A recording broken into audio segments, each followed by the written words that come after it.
সাইফ উদ্দিনের ছক্কাচারের ঝড়, গ্যালারি হলো উত্তাল। দারুণ ক্যামিওতে দলকে জয় এনে দিয়ে হিরো ফেনী এক্সপ্রেস। এর আগে জয়ের ভিত গড়ে দেন অধিনায়ক লিটন দাস। 3 ছক্কা 3 চারে 57 রান আসে অধিনায়কের ব্যাট থেকে। পারভেজ ইমনের অবদান 43 রান। আয়ারল্যান্ডের দেয়ায় 171 রানের লক্ষ্যে ব্যাটিংয়ে নামে বাংলাদেশ। টাইগারদের হয়ে ইনিংস শুরু করেন তানজিদ তামিম ও পারভেজ ইমন। দুর্ভাগ্যজনক রান আউটে 10 বলে 7 রান করে বিদায় নেন তামিম। এরপর জুটি গড়ে তোলেন ইমন ও অধিনায়ক লিটন দাস। তাদের জুটিতে দলীয় 50 পার করে দল। ইমন লিটনের 60 রানের জুটি ভাঙে ইমনের বিদায়ে। 28 বলে 43 রান করেন ইমন। দলের হাল ধরে অধিনায়ক লিটন দাস 50 তুলে নেন।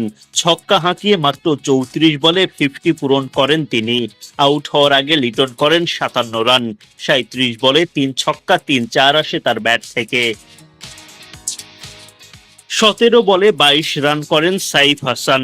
নিয়মিত বিরতিতে বাংলাদেশ উইকেট হারালেও লিটন দাসের গড়ে দেয়া ভিতের উপর দাঁড়িয়ে ঠিকই জয় তুলে নেয় বাংলাদেশ। সিরিজে এলো 1-1 সমতা। শনিবার সিরিজের দ্বিতীয় টি-20তে আয়ারল্যান্ডের মুখোমুখি হয় বাংলাদেশ। দুই আইরিশ ওপেনার পল স্টার্লিং ও টিম টেক্টর মারকুটে ব্যাটিং করতে থাকেন শুরু থেকেই। স্টার্লিং টিম টেক্টরের 57 রানের জুটি ভাঙেন তানজিম সাকিব। চোখ ধাঁধানো ক্যাচ নেন সাইফ হাসান। 14 বলে 3 চার ও 2 ছক্কায় স্টার্লিং করেন 29 রান।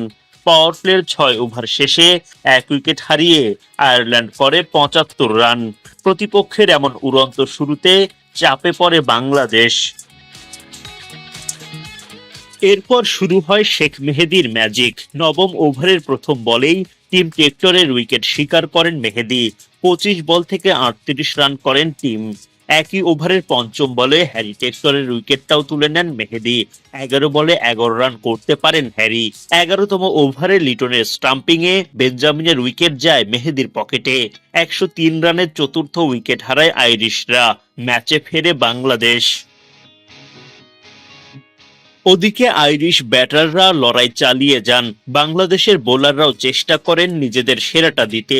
ফলে দারুণ শুরুর পর প্রত্যাশিত বড় পুঁজি না পেলেও ঠিকই লড়াই করার মতো সংগ্রহ তুলে নেয় আয়ারল্যান্ড।